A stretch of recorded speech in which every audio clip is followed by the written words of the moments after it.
This is Contemporary Communications Conference. My name is Ned Potter. Today we welcome Walter Bowart, the author of the best-selling book, Operation Mind Control. Hello, Walter. Hi, Ned. Your book, Operation Mind Control, published in paperback by Dell Publishers in 1978, is presently out of print, but is due for re-release soon. Operation Mind Control chronicles the research and development efforts by agencies of the U.S. intelligence community to control the perceptions and actions of individuals utilizing a wide variety of techniques, including drugs and drug-assisted interrogation, hypnosis, aversion therapy, electronic dissolution of memory, psychosurgery, bioelectronic implants, microwave transmissions, and numerous other methods of modifying or programming behavior. Your book was the result of a long and costly process of research involving technical assistance from over 45 professional people and the cooperative efforts of many private citizens working without major funding or corporate support, and spurred on by shock and outrage that citizens have been so victimized by their own government. As Richard Condon, author of The Manchurian Candidate, wrote in the foreword to your book, quote, "Please keep fearfully in mind that the astonishing information published in this seminal work of investigative reporting concerning avenues taken to decision and execution by our secret police to fracture or dissolve human minds was drawn directly from federal records and from official laboratory archives, as well as from the reviving memories of those who had already undergone the dehumanizing process." Welcome to L.A., Walter Bowart. Thank you for being here. First, I would like to say that your book, Operation Mind Control, is one of the most important books published in the last 25 years, and I'm honored to be able to interview you concerning this subject. Thanks. You detailed in Chapter 1 your meetings with veterans who suffered from amnesia. Before these meetings, how did you first become interested in mind control? Well, I ran into that fellow I identified in the book as David. I've known this guy since he was a little kid. We grew up together. He's a little younger than I. And we played together. And I knew him. And then he went off to Vietnam. He joined the Air Force. And he came back with amnesia and hypermnesia, vastly improved short-term memory. And he was sitting in the chair in the living room. I didn't recognize him. He looked like, if you've seen the pictures of the repatriated POWs in Korea, they're stooped over and hunched shoulders. He looked like that. And, of course, he had a almost shaved head, military style, after 4 years. And he was gaunt and thin. He had this hollow stare in his eye. I didn't even recognize the guy. And then when I found out what had happened to him with his mother and family, and I interviewed his psychiatrist over a period of time, I got to know the story really well. And I found out that this guy had been programmed to carry secret messages locked behind post-hypnotic blocks, a very sophisticated form of mind control, where he'd been put in front of a computer somehow, and there'd been this feedback with gibberish, the coded information. So a guy would come up to him. One time he describes a story of going to a hotel room in Australia, and he thought he was on vacation. 5 days into the vacation, knock on the door, a man shows up, says something that contains the phrase, "Rose nose," triggers him, off goes the gibberish, which is 9 is 46, and out comes this coded information that he doesn't know what it meant, but he knew it verbatim. He also was a trained human tape recorder. He was video camera, if you will, sound and audio. And he would, today I've talked to him, it's been now almost 20 years later, and I just recently called him as I'm putting together the second edition, which is 2 volumes, and I'm working on the third. It's going to be 3 volumes. Probably end up being 4-volume work before it's done. But there's so much information about it. It's exciting. We now know, in 1980, there were 20 cases, I believe, or so, of multiple personality disorder diagnosed in America. We didn't know what it was. I mean, there was 3 Faces of Eve, which was a fluke. There was Sybil, which was a fluke. But we didn't know that it's a dissociative disorder is like one of the essential ways of looking at a mental health problem. I mean, dissociation is what mental health Schizophrenia. Well, yeah, it's really not even schizophrenia, though. Schizophrenia is a heightened awareness that's very different than what multiple personality disorder is. Oh. And it's now called dissociative identity disorder, thanks to the AMA or the APA and whatever. Not to obfuscate it, but or maybe to obfuscate it. You can't trust these doctors. You can't trust the AMA. You can't. You just can't. The psychiatric You association. can't trust them. There are men in there and women who are good people, but basically they're worried about being sued. They're in it to make money, and frankly, the psychiatrists and psychologists, most of them, the ones I'm talking to, they don't know. Even the best of them, they don't know how to treat this. They don't know what to do. They take the long way around. And so one of the things we're doing is we're putting together, after so many years now of looking at this and finally figuring out what it is, we're putting together a group of experts in a group called the Freedom of Thought Foundation, which, among other things, we want to provide help for people. And we're going to have to train psychiatrists and psychologists in how to deal with government mind control. And we went back to David after all these years, and I said to David, how's it going? He said, well, I'm still only sleeping 2 hours a night. I'm still having nightmares. I said, what's your most frequent night? He said, it's the recurring one. He said, I see this man being mutilated.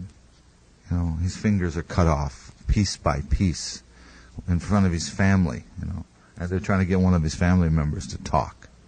Oh, memories that are coming back. And yeah, so he's remembering being this human tape recorder, witnessing this stuff. And it keeps him from sleeping. And all sorts of other things are a result of this. Well, I started asking him questions. I said, now your father, he wasn't raised with his father. He left when he was a small child. But his father was an alcoholic who used to beat the kids. Okay? Well, this is the basis of dissociation. We find, here's what David represents. David represents that part of the mind control spectrum, which he joined the Air Force, and they studied his Minnesota Multiphasic Personality Index forms. That MMPI shows multiple personality disorder very clearly. So they said, aha, we can use this guy, right? So they made him a hypno-program courier. That's not all he did. We don't know what all he did because he's very much recovered, but he's still suffering. And now we have the technology and understanding to really help these people. Could you go into that a little bit? Yeah, well, it's basically the kind of thing that neurolinguistics programming uncovered. And neurolinguistics programming was really a toolbox of stolen from Milton Erickson, Virginia Satir, and various Gestalt, Fritz Perls, and a variety of other disciplines. And when you strip away all the technology from mind control, microwaves and magnetic waves, gravity waves, stuff, you end up with hypnosis. You end up with embedded commands, subliminals, stuff. So it's really basic, and it's really people think that hypnosis is something, a big, mysterious, I'm going to go to sleep. And can you remember a time when you went to a Halloween party dressed in a costume? Can you? No, not me personally. You never went to a Halloween party? No. Can you remember one of your birthday parties? Yes. All right. And you just looked up to the left, you see, when you remember that, which means you're right-handed, and it also means that you were accessing your visual recall bank. All right. My grandmother was at my left, helping me to cut the cake. All right. So now, if you were going to direct a movie of this scene and recreate it, but have actors play your scene, how would you improve that scene? Improve it. Improve it. Improve the scene. Trans-derivational search. Your eyes just went from right to left at the ear level, and then they went up, and you went left to right, up. So that's called a trans-derivational search. Okay, now, if I wanted to, during the time you were processing that question, I could have given you an embedded command about a dream you might have tonight. You know, and then I would ask you how the weather. Did it rain here yesterday? And then you'd start saying, did it rain? I don't know. And then you wouldn't remember the embedded command. And then you'd probably have the dream. And that's how I would start to influence you. Without any integrity, you know. Or wires. You know, or wires, you know. But the same thing is true if you take ELF, extremely low frequency, different kinds of waves and rays that can be modulated, even microwaves. And of course it'll cook your brain. Some of these things they really do destroy brain cells and what have you. But the guys were coming back. When I was doing in Operation Mind Control is a Strange History, we did 98 radio and television interviews in 33 cities in 30 days on the tour. And when it was put out, I think that's a world record. I felt like I was in a rock and roll band without the band. You know, you look out the window, you'd say, "Where the hell is this? It's raining out. It's miserable." At 5 o'clock in the morning, the phone rings, and it's some guy that says, "Oh, what a lovely day we're having." You know, and you say, "Where's this?" And the guy's calling from New Orleans. You don't know where you are by that time. So, but a guy called me on TV. I was on KPIX in San Francisco, and they were supposed to bus in a bunch of ladies, and the bus, you know, the ladies' club you have the book author of the day, the chef, you know, the standard ladies' morning format, the television format of 1978, and the bus broke down, so there was nobody in the audience, you know, so they opened the phone lines to San Francisco, which was fortuitous. Because I got this call, and the director says, "Hey, I think we're in a break," and he says, "We got a commander from the Navy here that says he was part of an assassination team, and he can't remember stuff. You want to talk to him on the air?" And I said, "Yeah, put him on." So on comes this commander, and he says, "I was part of a black pajama team that was working behind a fixed border. You call it a fixed border in Southeast Asia, and we were creating accidents that would cause the death of any prominent, any charismatic politician on the local level that was rising up in China." You know, we found out later it was China. He didn't say that on the air, but later I said, "Was that China?" He said, "Yes." And he said his team went. They all got back from their tour of duty. They did it for 6 years, I think he said, and they all got the flu, and they all went to Walter Reed Hospital, and, quote, "they came out with cardboard memories." You know. So what they were using was electronic dissolution of memory on those guys. And radio hypnotic. In other words, just erase the tape of your mind. Just erase it. Now, what are you going to do? You have psychological problems. It's like having amnesia. It's a serious, painful, gnawing. You're stumbling around in an alien world without any reference points, no memory. So then you have to put the memory back. So they show them slides. So they have a two-dimensional reality. Slides of what? Slide of Grandpa and their life growing up as a kid, you know. Them and their dog at 8, you know. But they don't have any real tactile and kinesthetic it's criminal. Memory. It's criminal. Yes, it is. Also, the reason we know, like there's I call it the false memory syndrome foundation, you know. The reason we know that the psychosciences are in such trouble is because when they're doing, Elizabeth Loftus and others are talking about memory.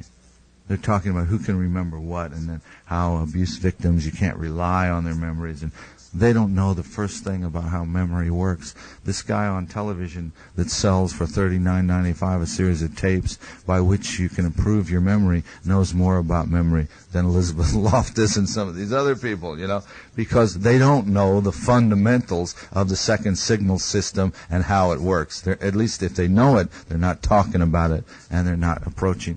I mean, I just don't think that they have any solid basis. They go by studies and databases, and you know how statistics lie, you know, but they don't have the nuts and bolts by which they can operate this mechanism of the mind. And now there are people that do, and unfortunately, not too many of them are in the psychosciences. But we're going to put together a group. We've got a workshop for psychiatrists and psychologists, and we're putting together some of the handlers, the people that were the mind controllers of the past generation. Some of the people that worked on the project, so-called Project Monarch, that created presidential models.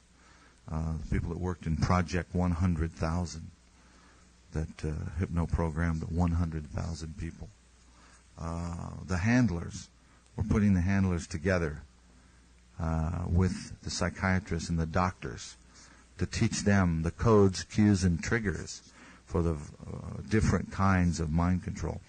The SEAL teams, the Navy SEAL teams, also the what's the other team? Where's no insignias? The ones that went to Waco. ATF. No, not ATF. They were just black pajamas. It's in the book. I don't want to look. But these guys are hypno-programmed. And the programming is not that perfect. I mean, it's like getting a military education, is not a very great education because, by the time it's got so watered down to the lowest common denominator, like Juliana McKinney is in Washington at the, what's it called, the Electronic Harassment Project of the National Security Alumni Association. And she said that she learned NLP in the Army as an Army spy, Army intelligence agent. She learned neurolinguistics programming, but she can't use it. I said, why not? She says, well, you know how the government education is, it's just not any good. It's like the lowest common denominator. It's watered down. People that taught the people that taught the people that taught the people that taught the people are teaching us, And it's she says, I can't use it. She said, I never got it. I never understood. But it would be it's an important tool for all of us. I think it's got to become part of our educational system. And it's a great way to for self-defense. Yeah, the compartmentalization and need-to-know basis degrades the quality of the research, apparently. Well, also the authoritarian, pyramid, linear, chain of command kind of organization is not very creative. Second signal system reinforcement is everything. A baby's laying in the crib, and it's got, just imagine you got an orange Nerf ball hanging over its head. You trademark Nerf ball. The baby's instinct is to reach up and touch this soft, warm, furry, orange ball. And when it touches it, at first it just sees this orange whatever it is. But when it touches it, it understands that it's not cold, it's not too hot, it's not menacing, it's orange, warm, furry, and it understands it and remembers what the Nerf ball is. So then you'll see the baby slap it and laugh and start interacting with the Nerf ball or whatever. But until that time, it's just curiosity makes it reach out and touch it. So you'll see a kid likewise when it's just beginning to walk. It'll stick. Imagine you got a glowing pot-bellied stove across the room. The kid walks up, and if you don't stop it, he'll put his hand on that cherry red stove. It'll do it once. That's aversive reaction. Aversive therapy. Ouch, burn, no more. Now you move away from the stove. But life is an adjustment between the urge toward eureka, and actually that's the pleasure center. When you discover the wow, that's the pleasure center stimulus, and I think it's the most powerful motivational force in human nature. Not sex, as Freud said, or not survival, as Darwin said. I think the eureka is what has made man come to this stage. And I hope we continue. Unfortunately, we run up against the National Security Act, the National Security Curtain, and that's what's keeping the eurekas secret. All of our problems of society today, looks to me like, can be tracked right straight to the National Security Act. But that's another subject. Are you aware of any attempts to suppress your book? Well, I haven't been able to prove any. I got a lawyer for a while, and we. It seems just common sense. I can put together a pretty good argument. And in the beginning of the book, in the preface, I mentioned I got a lot of death threats. The book was taken off the shelf by Dell. Another book that was very harmless. The difference. It was based on the CIA documents that were released in the Freedom of Information Act. But mine wasn't. Mine was based on the research that I did, talking to people. And then I just used the documents to underline and prove the case. But this other book was mainly only the documents and handed out the way the CIA handed them out. And that was taken by Dell and replaced mine. And it's still in their list. What is the name? How that was John Marks, the Manchurian Candidate. Oh. And it's still in their list now. And I understand Marx has quit doing the research. I mean, he's on to something else. I don't know what he's doing. But I think that was disinformation. I mean, it didn't tell the truth. But the main difference was I said this is operational. And he said it's just experiments. We didn't come up with anything. We spent all this money. Oh, how silly. And I said this is the most important thing since the atom bomb. This is the Diane. I love Diane de Prima's poem Rant. The only war there is the war against the imagination. The only war there is the war against the imagination, and all other wars are subsumed by it.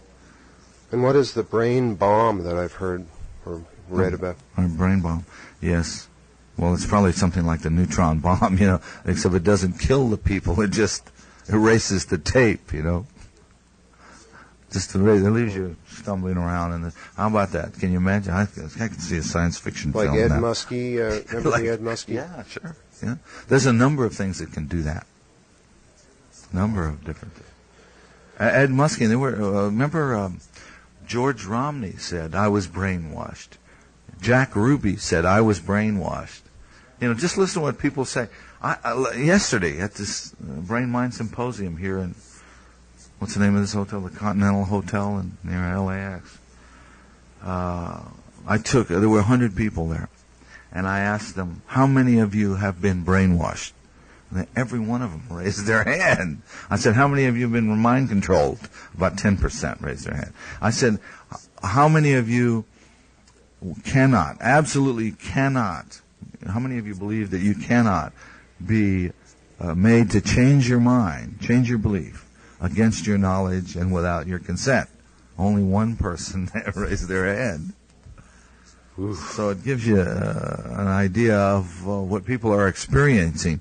And then I ask them questions about their government, how they felt about it. And I'm telling you, it's a cynical time.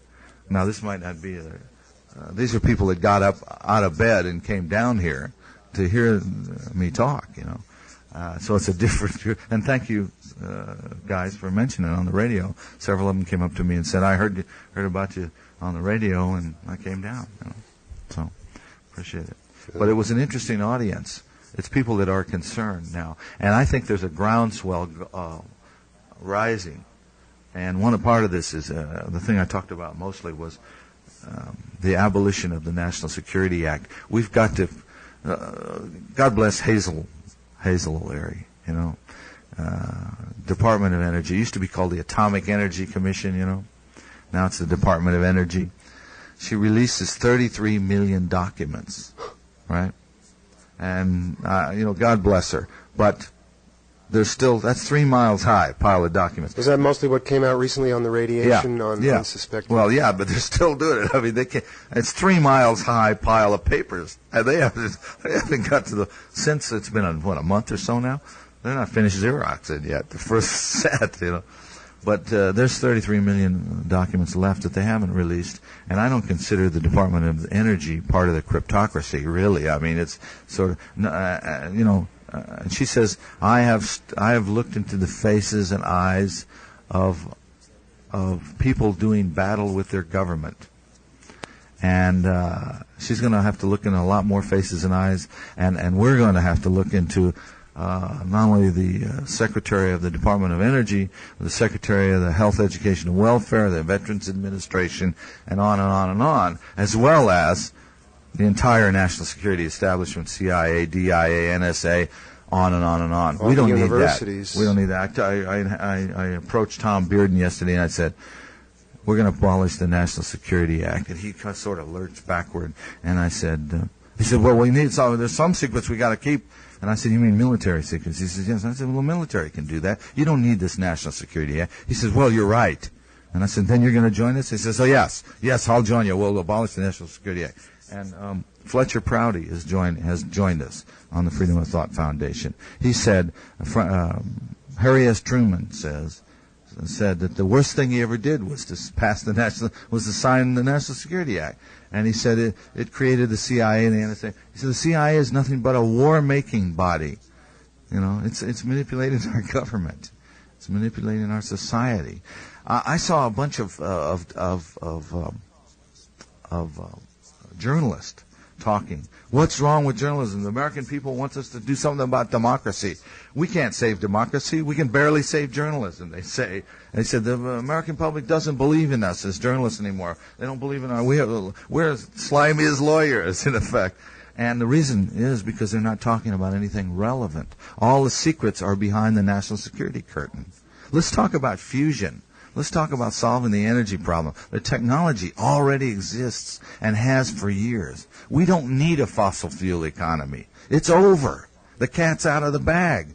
Those of us that are readers and researchers know this. I personally was told by one of the top people at the Mellon Bank years ago, we're going to trim the fat from this economy. A guy named Addison A. Vestal, who was the tax man from the Mellon family, said, we're going to trim the fat from this economy in 1968. We're going to create the oil crisis. Our partners in Kuwait, you know, we funded the royal family in Kuwait. They were just a bunch of naked Bedouins out there, you know. And he tells me the whole story of what has happened in the last 20 years. And, of course, at the time I said, this can't be. You know, I don't believe this. You know, but it happened. So now I know there's a conspiracy against the future. And he told me, he said, I was into Buckminster Fuller a lot and reading about the World Resources Inventory and stuff. And I said, well, this fossil fuel economy, isn't it kind of days numbered? He says, well, yeah, but we're going to pump every drop of oil out of the ground at top dollar before we make the capital commitment to alternatives. You know, and I said, well, what were the alternatives? Solar? He says, well, the solar would be good and wind. And he said, but the main thing is going to be fusion. And I said, well, fusion, they can't do that. They can't contain plasma and all the other things. He says, you're right. Cooling, the two problems are on the planet here are cooling the reactor once you start it, and containing that ball of plasma. He said, but we solved that. And I said, how? He says, we have a company called General Atomics, and it's owned half by Gulf and half by Westinghouse, and we're putting it in orbit, the plasma, and so it's gravity-less, and it sits there, and then you just vent it out in space, you cool it, and then you beam the electricity back to Nevada or wherever, microwave, and you distribute it. And that was in 1968. Well, they had the windfall profits tax then. Remember? When the oil crisis. Well, then they took General Atomics, which was nothing more than a paper shell with some patents, I suppose. And they bellied it up and they took a $5 billion write-off. So that's the way the game is played by the international corporations. And it's the New World Order, folks. That's what it is. Well, tell us, Walter, generally, what are the objectives of mind control? To cover the secrets of the slaves that buried the pharaoh, so to speak. It's the same. The objectives of mind control are to create a psycho-civilized society, according to Delgado, Yale professor, CIA-funded Jose Delgado. Office of Naval Research. Yeah, in other words, we can have a bunch of... Well, we don't need the robots anymore. You know, they really don't know what they're doing. If you take the meta view of this thing, you realize that when that any new technology envelops the old technology, and the old technology becomes obsolete, and therefore it becomes an art form. So as we've created the satellite technology, we've surrounded the Earth by this very fragile, delicate, it's going to become like a spider web of technology, satellite technology surrounding the Earth, and that's the high ground. So, in military strategy, whoever's got the high ground has the advantage. So we look back down the Earth is obsolete. So it's finally already occurred to the cryptocrats, who we don't have the need to know. We're just so many rats in a maze to these guys in the present mindset of government. Right? And that's why more than half of the population of the United States has been experimented on in one form or another.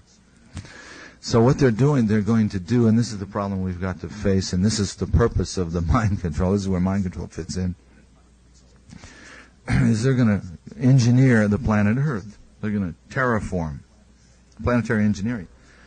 But when you have bureaucrats doing it, all you can have is grandfathered clauses, that say, okay, you're a pygmy in Africa, right? That means you're naked, and you use blowguns or whatever, and you live in the bush.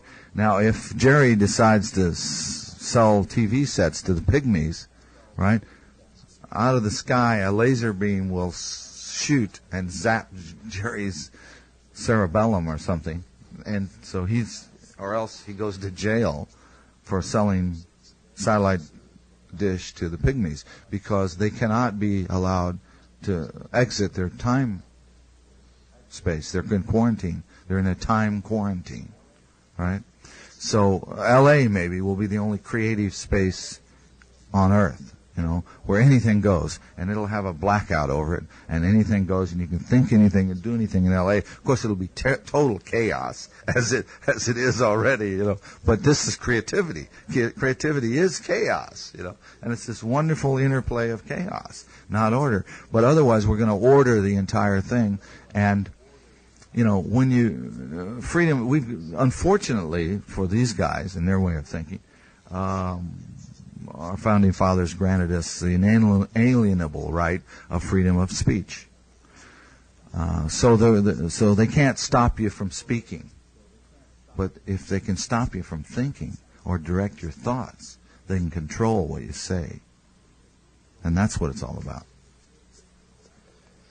In his recent book, The Controllers, subtitled Modern Myth, Mass Manipulation, and the New Hypothesis of Alien Abductions, Martin Cannon says the image of an alien from a UFO provides an effective cover story to disguise the faces of the real abductors, namely psychiatrists, cryptocrats, and other operatives of the national security state in Halloween masks, so to speak. The experiment being done by the Defense Advanced Research Projects Agency, Naval Intelligence, CIA, universities, etc., in such areas as electronic stimulation of the brain, hypnotic resistance to torture, microwave induction of intracerebral voices, and electronic dissolution of memory, need victims. And how better to evade responsibility for these crimes than to blame them on aliens? Could you comment on that? Well, I'd say well put, Martin Cannon. I mean, well done. It seems I really want to see these higher and more advanced beings that are millions of years more evolved than us come here and help us out, because I think we need help. I think this human race is in a big mess. But unfortunately, it looks like Martin Cannon is right. It took me a couple of years to come to terms with that, or at least he's partially right. I don't think he's explained the entire UFO thing by his thesis. I think the book is worth reading, The Controllers. But I've since done my own research and found out that there is much more to Cannon's thesis than even Cannon knew about. And because now we have a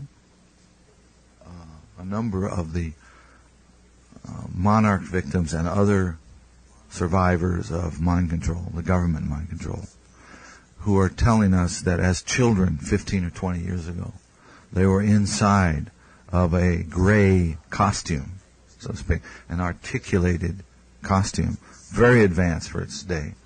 And they played a role in pulling off a fake abduction scenario for somebody that was under influence of drugs. the first story I heard was they'd given this guy sodium amytal, and there he is, sort of floating in and out of the Twilight Zone, and they're making him believe that he's been abducted. But recently, one of these handlers says it's done with stun guns. It's done with high voltage electricity. And he said, if you'll get me a volunteer at one of these workshops, that one of the things we want to put together, you're going to have to sign all the, whoever the volunteer is going to have to pardon us from any liabilities, but he's going to induce an alien abduction experience with this high voltage electricity zap, and amnesia as well, and a post-embedded command, and he's going to do it just like the aliens scenario is. So the cattle mutilations and all of that, they're called screens and scrambles. I'm working with a psychologist now who does not wish to be named because it's such a controversial area of research, and the psychiatric and psychological community is so highly political and so involved with so much big money and so corrupt that she says, I don't want people to know who I am right now. But she's doing a lot of research, and she's made a graph and cross-correlated the different ritual abuse phenomenon, the random abuse phenomenon, alien abduction phenomenon, and mind control phenomenon. And it's really all the same. It follows a pattern. It's all the same. And so that's what makes us believe that we know also from the testimony of people that are recovering from this mind control stuff, that it's not someone 30 years, 35 years. They're just now beginning to remember what they did. And some of the things, they were from multiple generational incest families, a lot of them women, 70-80%. And of course, because of the anatomy and physiology of females, sex can be a very traumatic experience. And especially the abuse, sexual abuse at an early age as a child. I'd like to ask you about that subject, especially in regard to the Franklin cover-up. Yes. Some of these people are the ones that I'm talking about. Even Paul Bonacci was. Right. He was one of the informants. And he describes, it's not widely known, but he describes an alien situation. He calls it alien programming. Oh, really? Yeah. Well, do you think that the efforts to discredit the returning memories of these victims is an attempt by the psychiatrists to protect this method of mind control? Yeah, well, I think they're trying to. I think they're trying to. I mean, this is what they call false memory. Yeah, spindrome is what I call it. Well, it's not a syndrome. It's not scientifically a syndrome. They're very rigid. There's a definition to the word syndrome, and the thing that's being described as the false memory syndrome doesn't fit the definition. It's not a syndrome. So I call it a spindrome. I think the false memory phenomenon is a lot of hot air. I mean, it's not only a lot of hot air. I think it's a deliberate. Martin T. Orn, and a couple of other MK Ultra psychiatrists are on that board of the False Memory Syndrome Foundation. Well, Peter Breggin says that these psychiatrists get around in groups and they make up these phrases, yes. Like attention deficit disorder. Yeah, that's right. They're just pure. That's right. I talked to Colin Ross, who's probably the leading man on multiple personality disorder. President of and all that stuff. He's a Canadian, and he's trying to live down Cameron's work. And I said to him, Colin, the psychiatrists are the ones that created this whole mind control mess. He made the statement that military or government mind control is going to keep psychiatry alive for the next 10 years because people are, this is obsolete now, the way they did it now. They're turning these people loose. They're not killing them. They used to kill them, and these kind of spies, Now they're just turning them loose, and you got armies of zombies walking around, people with no memories and scrambled memories and all kinds of psychological problems, traumatized, dissociated, multiple personality disorder. But there's a difference between a random person that's just been abused by some drunk father, say, and a military, somebody that's been taken as a child, as an MTPD child, and then developed and disciplined. And then there's also a difference in the alien. The alien abductee is very passive. It's like their soul has been pacified, and the regular abuse victim is angry. He's got a tremendous amount of anger. So it's very interesting to see the difference. But they all describe the same thing. They say, you go down the chart, you can't believe the similarities in set and setting, and animate and inanimate objects that they've described. Psychiatry. Look, the technology that we have now discovered, the electronics, the stun gun techniques, the thing I call it neurolinguistics programming, which was partly a CIA, a result of a CIA effort. All this information, it's now leaking out into the public. Conceivably, Delta Force was the name I was looking for before, the guys in the black pajamas. They're hypno-programmed. Conceivably, you could take the Delta Force guys and find out their codes, cues, and triggers and turn them around against their commanding officers. You see what I mean? So what can be done can be undone. Anything that can mind control, anybody that knows the codes, cues, and triggers can take over from the handler. And turn the thing around. Bringing back people's memories seems to be a more difficult problem. Well, it's not just the memories. It's like the trauma comes with the memories. But there are ways now to treat that psychiatry has got to learn. Like psychiatry cannot cure a phobia, but I can cure a phobia in 10 minutes, Could you be more specific on that? Well, neurolinguistics programming can cure a phobia in 10 minutes. But the memories? You dissociate from the memories, and you look at the memory like a movie screen, and there's a technique involved, and you look at it over and over again until you're bored with it, right? And then you go on, and you're free of it. So your phobia is gone. Well, a lot of the fear is what's being used here. Fear motivates people. Fear is trauma, and trauma creates phobias. I saw my teacher get 5 people who couldn't wash their face because they'd almost drowned. Had a phobia of water. They used Noxzema. They were great. They consumed great quantities of face creams and stuff. And he got them to swim within 15 minutes. And one lady is the kind of person, I know another person that's this way too, their bones are so heavy that they sink, they don't float.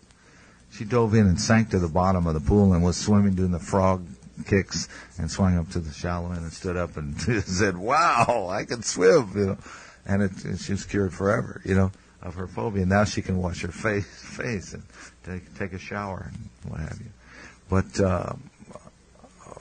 and all phobias can be cured, but I don't think psychiatry knows this.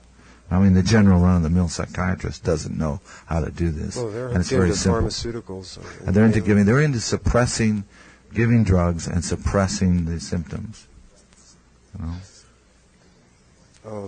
Dr. Bob Beck has utilized psychoelectronic techniques, employing a device called the brain tuner to help people off heroin and other addictions.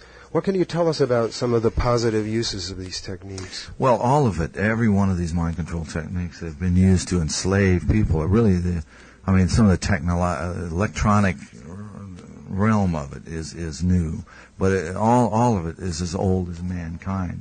The use of sound and color and lights and mantra and mudra and all that, the Sufi meditation things, those are very positive things, and they use the same technology that is being used to enslave people.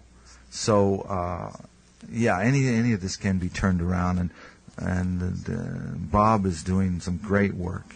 He has sold, he's worked for the government, and he's probably feeling a little guilty about some of the things that he's done, the way they've been put to use.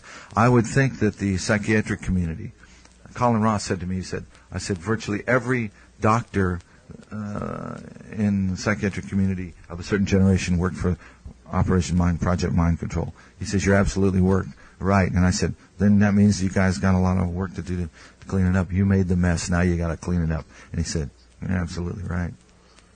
Thanks, Walter. We'll return in a moment. Welcome back to Contemporary Communications Conference, Walter.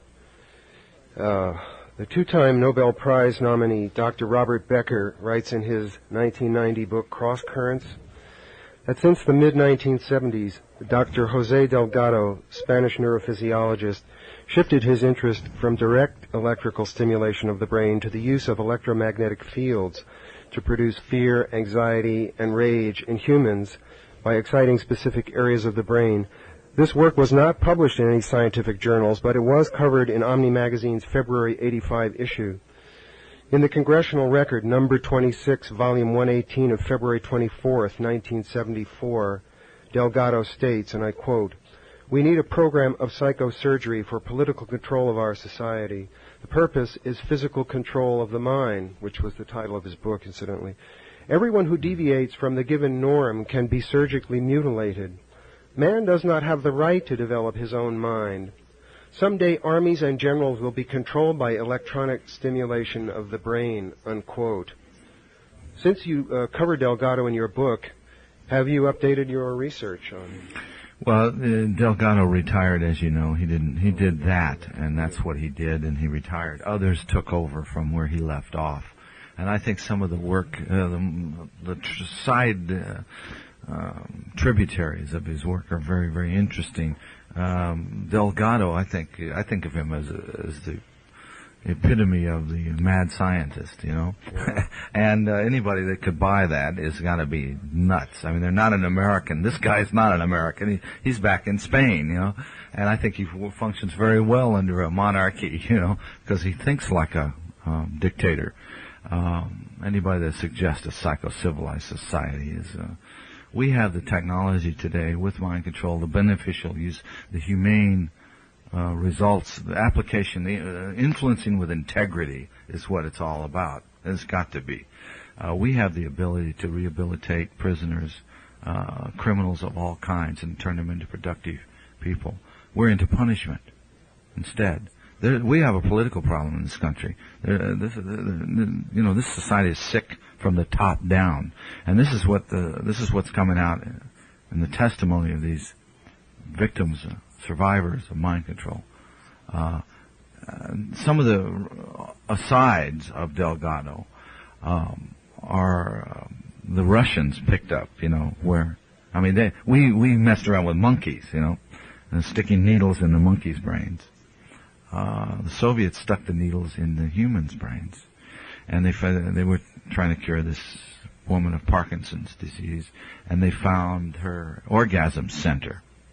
And of course, every time they stimulated it, she got an orgasm. So she'd have thousands of orgasms a day, and she fell in love with the guy that held the button and followed him around.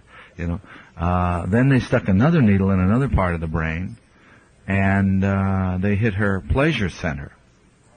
And it turned out that she lost interest in the guy with the first button and started following around the guy with the second button. And you can't do this with a monkey. You can't ask a monkey what does it feel like, but you can ask a human being. And they asked this lady, what's the pleasure center? What's that mean? What's it feel like, the pleasure center? She said, it's like learning. It's discovery. It's like, wow. Well, they use the needles through the skull here, too, right? I mean, yeah. John Lilly did needles through the skull. But monkeys. We didn't do humans. We did animals. It was only animals. Animals, And have they since done any on humans? I think they've done some Parkinson's stuff on humans, but it's not predictable, and they haven't got it down to a fine science. I had people calling me saying, this one particular gentleman, a writer, called and said his wife had Parkinson's, and he really wanted to find out what that research was all about, and he checked into it, and it wasn't, it was pretty rough and crude stuff with unpredictable. The results weren't as controllable and predictable, and they weren't sure of the side effects and the damage that would go, because it's sort of like, again, the magnetic tape metaphor when you put a field. But the magnetic fields, you don't have to it's almost like kahuna, healing. You don't have to stick a needle into the brain. You can just manipulate the field outside and affect the patterns of thought. So it's like, EMR or something, electronic magnetic resonancing is ESB. Yeah, well, that's electronic stimulation in the brain. It's direct needles into the brain. But if you just manipulate the magnetic field outside, if you put a big magnetic field, you'll have behavioral effects. And this is part of this is part of the mental telepathy system that people are suffering from. When Jim Jones moved his People's Temple to Ukiah, California in 1965, the group immediately infiltrated the Mendocino State Mental Hospital, which would provide not only test persons, or TPs as the Nazis call them, for his preliminary experiments, but also a training ground for the many medical technicians he needed for the final experiment. Soon every employee of the hospital was a member of the People's Temple. California virtually gave the hospital to Jim Jones, and when the patients were released from it, they were released into the charge of the People's Temple.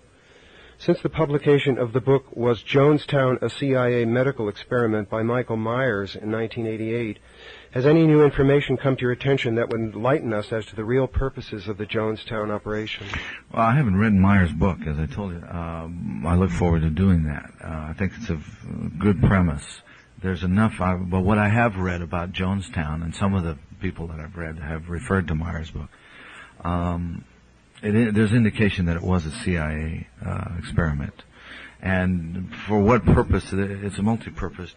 I know more about Waco through the Paul Wilshire letter to Janet Reno. The CIA is very interested in cults and using cults. You can manipulate people's belief systems. If you can find out what a man believes and then his syntax, in other words, anything that you do, any expertise that you've got, how you do that. Let's say you're a great golfer. What do you believe about golfing? You believe, well, if the grass is growing the wrong way, I'm going to have a hard time. Well, that's a belief you want to change, So if you can find out what a person believes that's successful, and duplicate the belief, adapt the belief to your own, and then what do you see, hear, feel, in which order in the process of doing the task? You can duplicate the results, right? So when you get a group of people, especially with this, Anthony Robbins is a great teacher. He's a marvelous man, and he uses all the stuff that fundamentalist, revivalist meetings use. Music, light, sound, what was the Steve Martin film with what is the fundamentalist revivalist? What's the name of that film? A wonderful film. It shows the technology behind a revival meeting, singing, dancing, clapping. Say something, get a group of people saying something, chanting it over and over again, and then get them to anchor it in their physiology by dancing or clapping their hands together or something. It's very powerful. It's using the memory in your body to reinforce the information. So you can really change behaviors this way. So that's just part of the research that would go on with cults and groups. Now, in Waco, according to Wilshire's letter, and according to the Delta Force guys that went in there and murdered some of these people, right? They had a problem of conscience because these were sitting ducks. These people were captive sitting ducks. They used according to Wilshire's letter, and now we know that Wilshire is dead. He was hit by some electronic weapon, it looks like, that exploded his inner organs. He was found on the toilet, internal hemorrhage. And they took his organs to Walter Reed Hospital, which is where they take the microwave and other non-lethal weapons research victims. Right? Waco and Jonestown are two examples of CIA interference, and this is why we've got to abolish the National Security Act. This has got to stop. We've got the Nazis on our hands.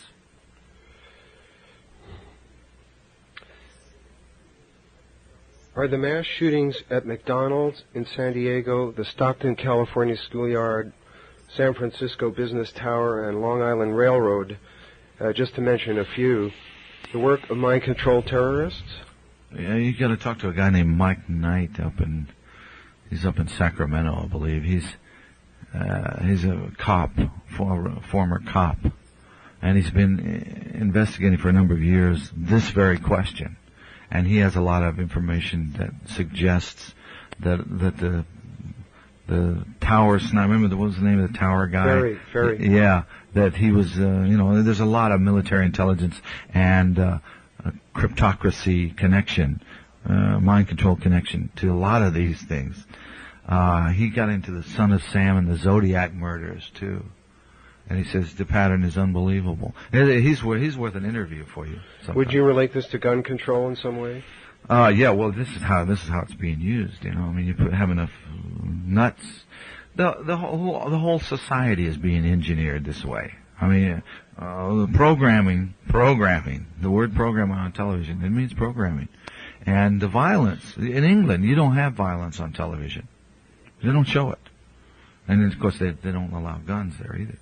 But you have sexual murders like Jack the Ripper. You have these weird, perverted, repressed guys going crazy off in the dark alleys of London. But and you have these weird, strange sex crimes. But of course, we're having those to the in the bizarre manifestations recently. Well, we didn't used to. I think a lot of it's on television. There's a phenomenon called audiovisual desensitization going on. When you have all this violence, murder, mayhem, all the blood and guts and explosions, action, adventure on television and what have you, you end up with people that are desensitized to it.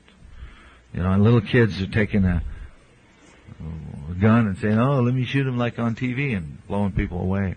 And of course, there's plenty of guns around.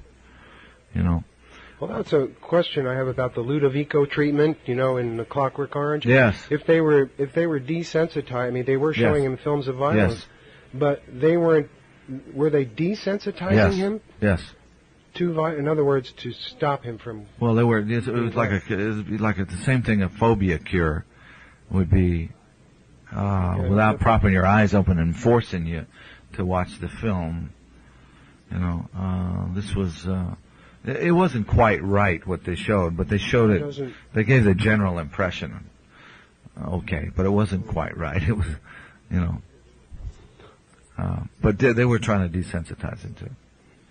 The way you characterize Luis Castillo, Lee Harvey Oswald, Sirhan, James Earl Ray, it suggests a unifying theory behind the idea of the, quote, lone nut assassin. Could you elaborate on that? Well, I didn't say they were assassins, right? I said they're patsies, most of them. And this is the cover story. Usually there's a shooter on all the assassinations. They're highly trained professional military marksmen, and or several of them in some cases. And then the rest of them are just throwaways. Now, we don't know if that's true of Luis Angel Castillo or not, because there was no assassination, no crime. But with Sirhan, it's pretty obvious now, time gone by, that somebody else shot him from behind, and that Sirhan was just randomly shooting, and he was hypnoprogrammed. With blanks? It could have been blanks, or it could have been actual bullets, but he was hypnoprogrammed. And he said mind control in his diary. He could write, which also, by the way, now, it indicates he had 3 personalities there. Each one was answering. So he kept saying things in threes, He'd write them down in 3 times. And, so nobody probed that. Nobody really resolved Sirhan. He's still in prison up there with a scrambled brain, So the only one we know who actually killed somebody was Mark David Chapman. Yes. Right. Yeah. So since Fenton Bressler's book "Who Killed John Lennon" came out in 1989, yes. Good book. Has any new information come out on Chapman? I don't know. I haven't studied the Chapman case. Because they keep bringing him back on TV. Barbara Walters interviewed him. Is that right? I don't know, 6 months ago or so. And she even asked him directly, are you controlled? And he said no, which of course can mean nothing, I suppose. But. Yeah, well, yes. Can you be made to do something against your will and without your knowledge? Most people will tell you no. But the answer is yes. Of course it is. And the easiest person to hypnotize is the person that says, I can't be hypnotized, because the hypnotist never tells you, yes, you can. They say, of course you can't be hypnotized. And they establish a rapport, and that's the entry into hypnosis. Well, this question may not be properly exactly on mind control, but I'm very interested because in the beginning of your book you talk about Daniel Ellsberg. You say that he broke free from the chains of command when he leaked the Pentagon Papers. Do you still believe that? Well, I don't know. Maybe so, maybe not. Maybe he leaked them on purpose. Well, did you read Silent Coup by Kolodny and Getlin? No. The theory is that this was a military operation to destabilize Nixon. And yes, could have been.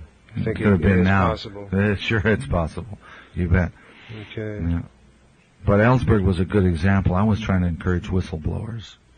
I think it's happening now very much more. Maybe he was meant to. He was told. Well, yeah, but also he might have done it for his own motives and didn't realize how it served others. Sometimes myself, I think, I'm saying, who gave me this information? How did this information come to me? Is this a leak? I'm always struggling with it. But you can get off in a paranoid dimension that way, where you never do anything if you don't just play it by your guts. So a guy like Ellsberg was probably doing it for the right motives on the surface of it. I don't think he was I don't necessarily think that he was a witting dupe.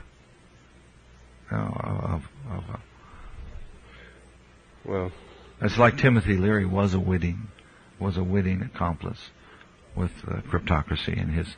Well, if you're witting, you're not a dupe, right?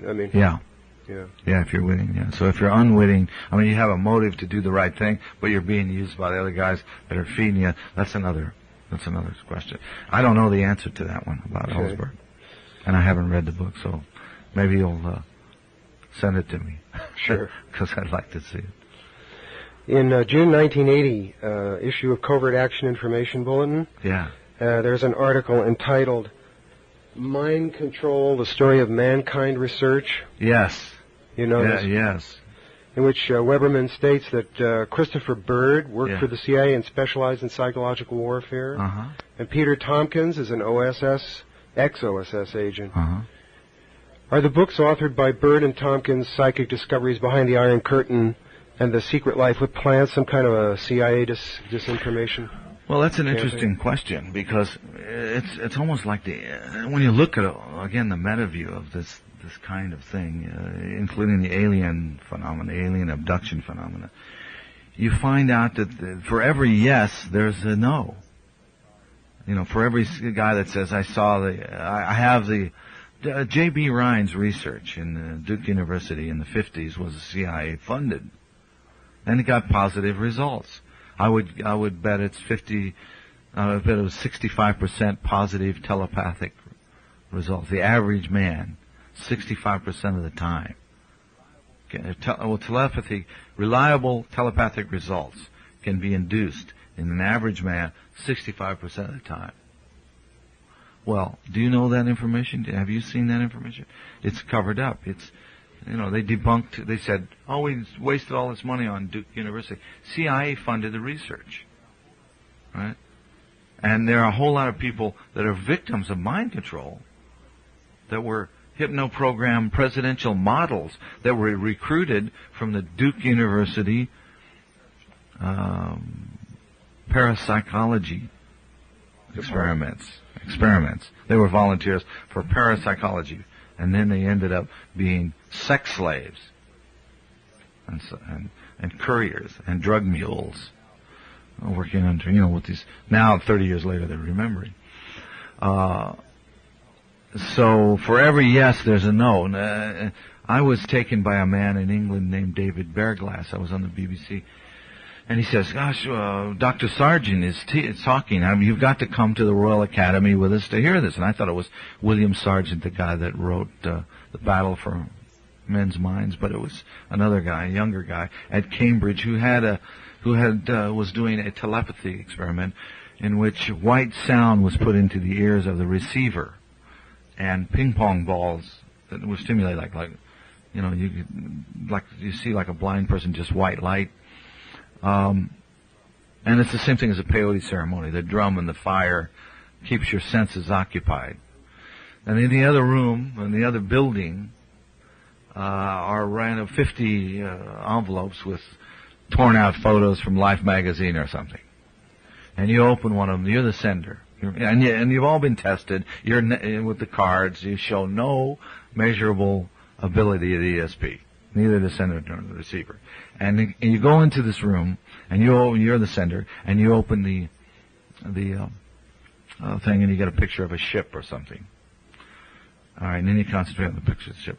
65% of the time, the guy that's the receiver with the ping pong balls on his eyes and the white sound in his ears will draw a picture of a ship, or whatever it is you're sending. There's a match 65% of the time. I saw this paper presented, and I was taken there by this man named David Bearglass, who is a mentalist.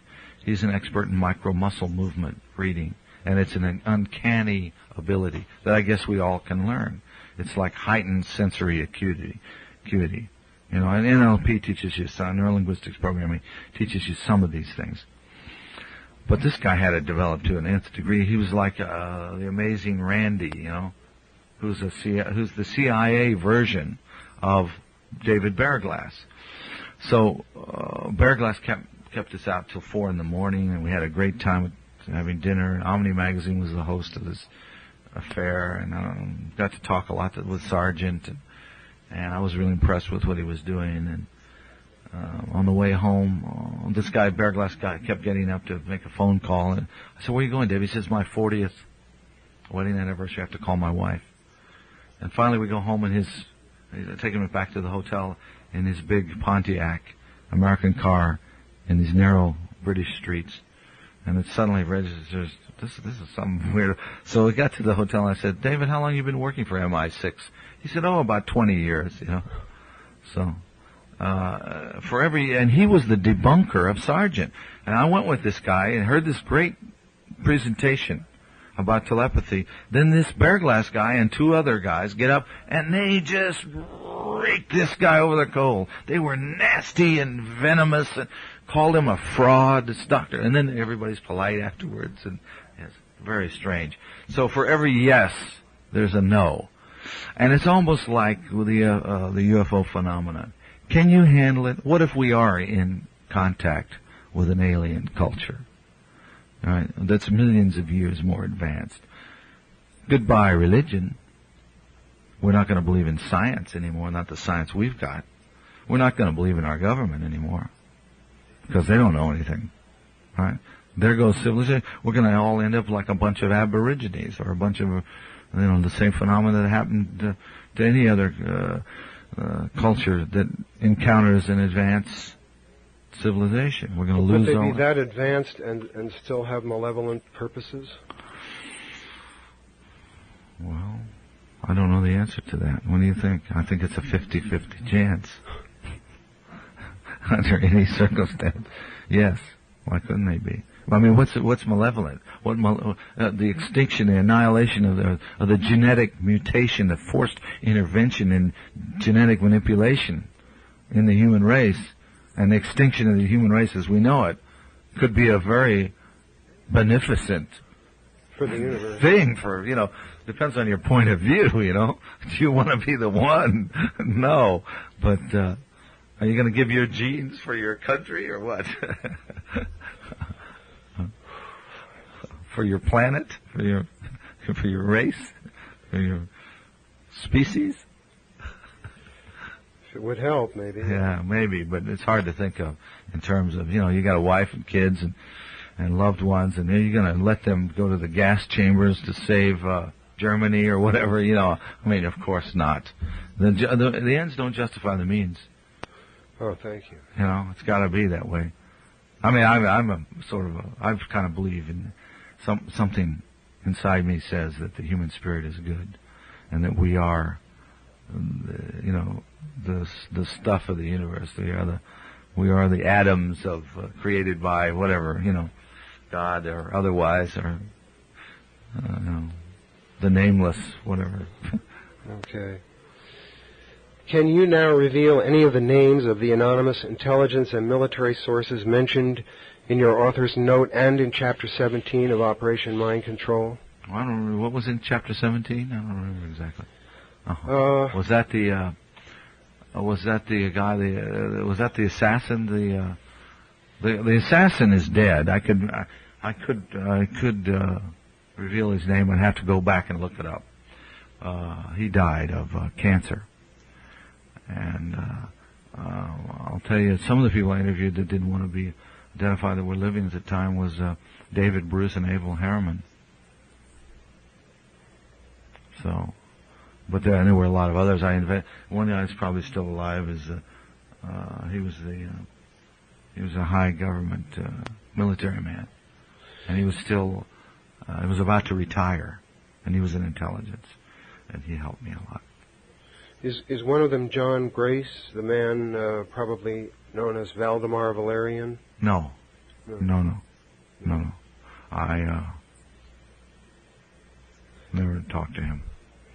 Can you tell us something about the stuff you've learned since the writing of your book, this future of... Yeah, it's Operation Mind Control, as it was published by Dell in 1978, was just the tip of the iceberg. It was sort of a probe of what was going on. We covered the whole spectrum, and I'm quite amazed. I'm just a reporter. I'm just a writer. And I'm quite amazed. Since I've gotten an immense education, I've been certified in neurolinguistics programming and other things, and then become a lie detector operator, psychological stress evaluator. And it's become a whole study for me.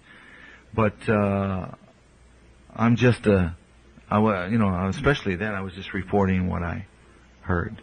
And of course it was all right 17 years later with everybody's tried to tear it down. I was on all these radio shows and television shows, and they what they call sandbag you, where they try to nitpick you and trap you and trick you. And one guy was one of the sociologists that did one of the studies for the CIA. He was the host of the Radio Free America show in Chicago. Rosenbaum was his name. And after the end, he says, "Well, I was the guy that did the experiment on this submarine. I'm sorry I had to sandbag you that way, And he felt guilty about it because it was a low, cheap shot, Did you ask him why he was doing that? Oh, it's quite obvious. He's been told to do that. He said, you understand why I had to do that? And I said, yeah, it's your job. Well, that's his job. But Radio Free America is a propaganda organ of the CIA, And the news, of course, all of our news in this country is by admission of what's his name was the CIA director. Richard Helms? No, the one who just testified before the Senate when they said they wanted him to liberalize the more freedom, Gates. He was then the director, the interim director. He released the memo. First the Congress asked him to see ways that they could loosen up and get rid of some of these secrets. So he came back with a 100-page report that was classified for Congress. They couldn't show it to Congress. The Congress insisted. They really made a stink. So then he released the report. And the report says that every radio, television, newspaper in the country has a CIA asset on it. Okay? So our news is manipulated and controlled. Right. We know that from the dispatch document that was about how to counter criticism of the Warren Commission report. Oh, really? It was put out. Great. Yeah, I got a That's copy wonderful. of that from Mark Lane. Really? You should read that. I don't have it. Didn't bring it. Oh. And, well, it's definitely controlled. And, but there's hope that every disaster is a blessing in disguise. When information travels at the speed of light, there's no secrecy. You can't control this stuff. So the cryptocracy's days are numbered. The Clipper chip didn't work. They're going to try something else. They'll keep trying something. They'll get something that they have a back door that they can read your mail and eavesdrop on your computer communication, listen to your telephones. But it won't matter because some other hacker will invent a a guy named Carl, what was his name? He had a company called Cryptext. He was Carl Nicolai up in Oregon, Washington. Cryptext. This was back in 80 maybe. A little $100 box. You put it on your computer, and it encodes everything. I mean, man, you're the only ones with the keys. God forbid you lose the key. You know, you never get it back. Like a Clipper? It was like better than the Clipper thing. $100. This little dinky thing. This guy's a genius. He started making it, selling it for $100. The National Security Agency shut him down, put him into court for 8 years. Violation, restraint of trade, un-American activities. This has got to stop.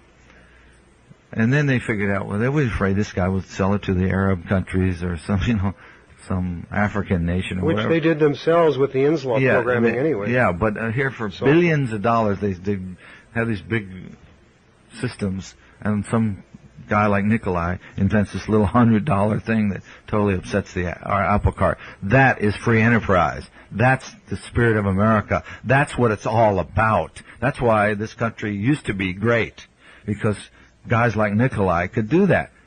The Security Act comes in, and you know, it's an antitrust thing. It's a violation of our principles of business and the whole freedoms, everything this country is all about.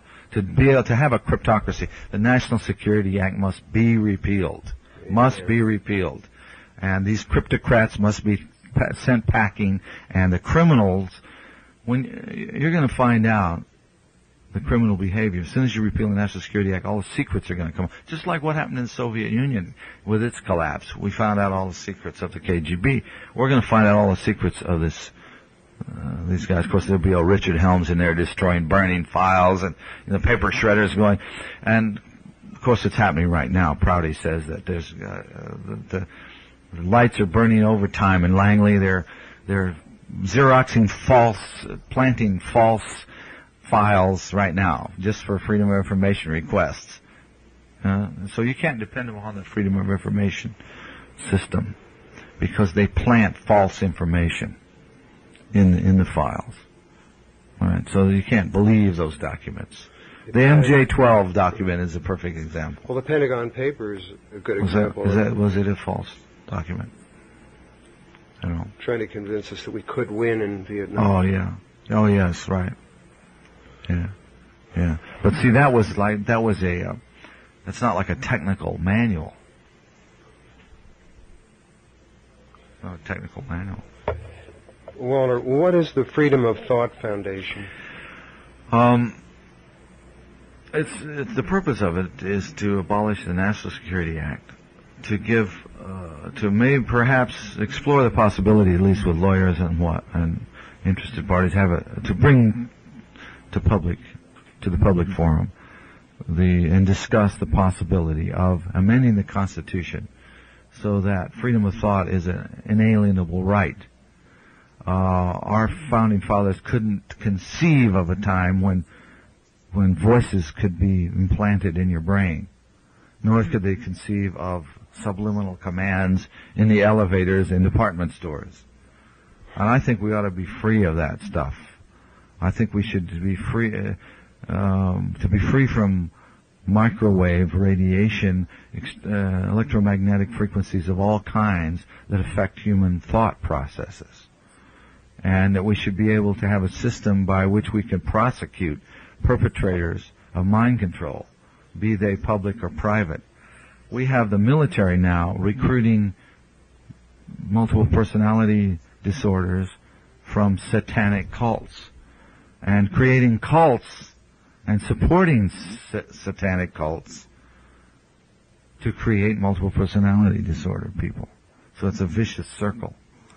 And it's got to stop. We've got to repeal, just like we repealed the Volstead Act when we had Prohibition. Prohibition created the mafia and organized crime and was the first corruption of America. What the government denies, free enterprise supplies. It's inevitable. It's part of human nature.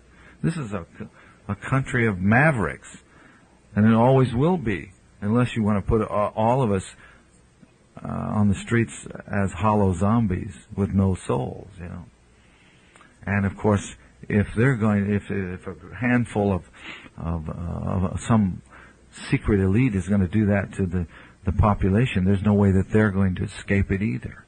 So, like I said, with the Delta Force guys, you could find their codes, cues, and triggers and turn them around on their commanders. So what goes around comes around, as they say. And the Freedom of Thought Foundation is a young, fledgling organization we're going to raise $155 million and go to Washington and repeal the National Security Act. And also we're going to get AIDS. We're going to do all the things I've been talking about on this.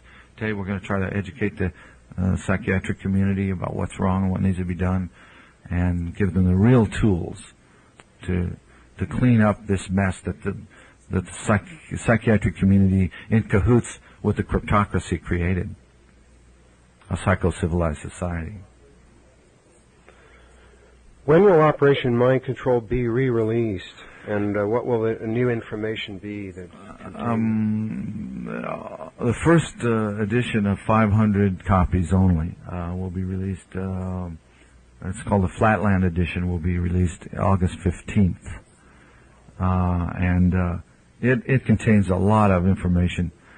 It sort of explains what the first book was about. It contains all of that information updated that was in the first book, but it also has a second volume to it. It's more than twice the size of the first edition, and it's got more testimony from witnesses. It's got more interviews and more fresh new material. And of course, then it shines the light of the present on the past, and I'm quite amazed at what I didn't know what I know now, but it was all the seeds of it were in the first volume. So it's quite amazing to look back 17 years and find out that the first person in the book was a multiple personality disorder, when I thought probably that would be diagnosed as schizophrenia and so forth, But it goes to show you how much we've grown in in our understanding of the human mind in 17 years. It's pretty amazing. And the Monarch program is there? The Monarch program is a very interesting thing. It had to do with a butterfly, and the early Monarch victims were tattooed, and there were 2 or 3 different levels of programming, and each kind of programming had its own set of codes, cues, and triggers. And the people that were tattooed with a monarch butterfly were a certain type of, usually presidential models, very attractive young women. Some of them sold into prostitution, coerced by mind control into prostitution, some sort of perverted form of prostitution, to high government officials, right? And then the bizarre sexual tastes would be cultivated of these high government officials. And then that fits in with the Franklin. That's how you would control the high government officials. Yeah, the Franklin part of it was involved in Monarch. Bonassi was a Monarch victim. He was one of them. And that case is still ongoing. That's a very much alive case. And that book is certainly was called Lincoln Conspiracy, wasn't it? No, the Franklin Cover-Up by John DeCamp. By John DeCamp. That was the longtime senior senator of Nebraska. That's right, and that book is worth reading. Very much. Absolutely. If you had been a victim of MK Ultra, what plan of action would you have devised to protect yourself, if any? Well, you wouldn't know you would have been a victim if you were a victim of MK Ultra. I mean, the ones you would know 30 years later, probably, like it's happening. The Project Monarch people, it started when they were infants. Some of them came from 100-year families have been doing this for 100 years, and the CIA just accessed these people, these children.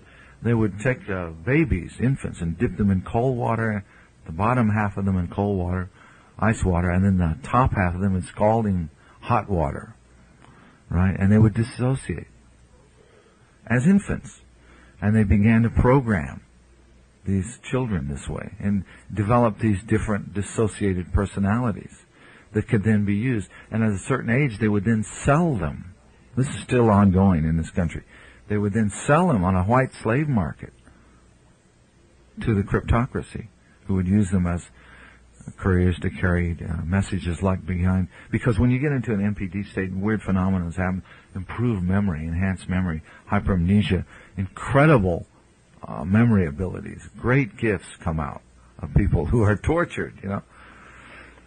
The dissociation produces very useful things: sex slaves, drug mules, spies, people who can remember, like human tape recorder type people. It's quite amazing. So it's very useful to the intelligence people. And they took these women, these attractive women, and they used them with all the presidents, and even in the 60s, they were reporting that in the 60s they were even given injections of different kinds to protect them from diseases that sound like AIDS back in the 60s. Do you think that was genetically engineered? I do. Yes, and half the people of the United States have been experimented on in one form or another. 100,000 American soldiers were marched through the fallout at Trinity site, for example. 35,000 they admitted to MK Ultra, which was the tip of the iceberg. One project, another, the radiation people, I don't know how many that was, but that was an industry of 156,000. On and on, but the largest number was the swine flu dress rehearsal.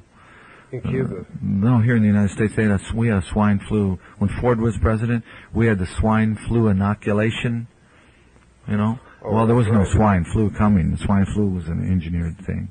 And swine flu wasn't coming. But 50% of the population got up and got the shots. Now, we were the only country that had the chicken eggs, incubator racks, injection guns or needles, doctors, nurses, and communication system to do a quick emergency, civil defense drill in germ warfare was what that was. But it's still using you against your knowledge and without your consent as a guinea pig to see if they could get 50% of you to go take the swine flu shots, which 50% of you did. Now they can analyze your blood and to see which of you are, to find out who are the suggestible ones in our population. So I feel this may relate to martial law even. Well, the National Security Act is martial law. We've been living under martial law since 1947. All your civil rights can be suspended by the National Security Act. In the interest of national security, you don't get a fair trial. What's national security? There's no case law. Nobody knows. It's anything they say it is. The National Security Act must be repealed in order for us to regain our Bill of Rights. In Christopher Simpson's recent book, Science of Coercion, he quotes from U.S. Army and National Security Council documents that define U.S. psychological warfare strategy as the clandestine targeting of the U.S. population as well as foreign countries for psychological operations. Is there anything we can do about this except to repeal the National Security Act? Well, that's very true, what you just read. And there are elements. On one hand, there's John B. Alexander, who's promoting non-lethal weaponry, and he's selling it to local police forces. And a lot of the non-lethal, quote, non-lethal weapons will kill you, and the other, it depends on what setting you have it on, stun or kill, so to speak, But it'll also fry your brain and produce permanent mental debilitation, some of it, Definitely, we've got to get this authoritarian trend under control in this country.